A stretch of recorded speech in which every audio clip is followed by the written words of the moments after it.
حضرت ابو طلحہ رضی اللہ تعالیٰ عنہ کو رسول پاک صلی اللہ علیہ وسلم کے ساتھ بے انتہا محبت تھی۔ ایسی محبت جس کی جڑیں ان کی دل کی گہرائیوں میں اتری ہوئی تھیں، ایسی محبت جو ان کی رگوں میں خون کے ساتھ گردش کرتی تھی۔ ان کا حال یہ تھا کہ آنکھیں حضور پاک صلی اللہ علیہ وسلم کی زیارت سے سیر نہ ہوتی تھیں، نہ آپ کی پیاری باتیں سننے سے۔ ابو طلحہ رضی اللہ تعالیٰ عنہ گھٹنوں کے بل بیٹھ کر محبت بھرے انداز میں کہتے، میری جان آپ پر قربان ہے، میرا چہرہ آپ کے لیے ڈھال ہے۔ جس طرح حضرت ابو طلحہ رضی اللہ تعالیٰ عنہ جنگ کے موقع پر کھلے دل سے اپنی جان کا نذرانہ پیش کرنے کے لیے حاضر رہتے، اس طرح بلکہ اس سے بھی بڑھ کر اللہ کے راستے میں خرچ کرنے کے لیے ہر موقع پر کبھی کوتاہی سے کام نہ لیتے تھے۔ انہی موقع میں سے ایک موقع یہ ہے، ان کے پاس کھجوروں اور انگوروں کا ایک باغ تھا جو اپنے درختوں کی کثرت، پھلوں کی عمدگی، پانی کی شیرینی کے لحاظ سے مدینہ منورہ کے تمام باغوں سے اچھا تھا۔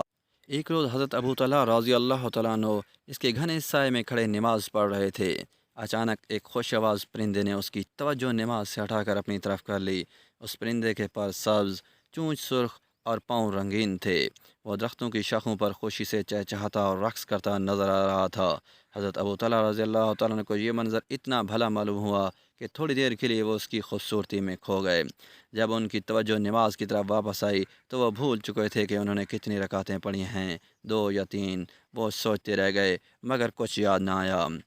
وہ نماز ختم کر کے رسول پاک صلی اللہ علیہ وسلم کی خدمت میں حاضر ہوئے اور آپ صلی اللہ علیہ وسلم سے اپنے نفس کی شکایت کی کہ جس کو باغ اس کے گھنے اور سایہ دار درختوں اور اس کے خوش آواز پرندوں نے اور پودوں کی بھینی بھینی خوشبو نے نماز سے غافل کر دیا۔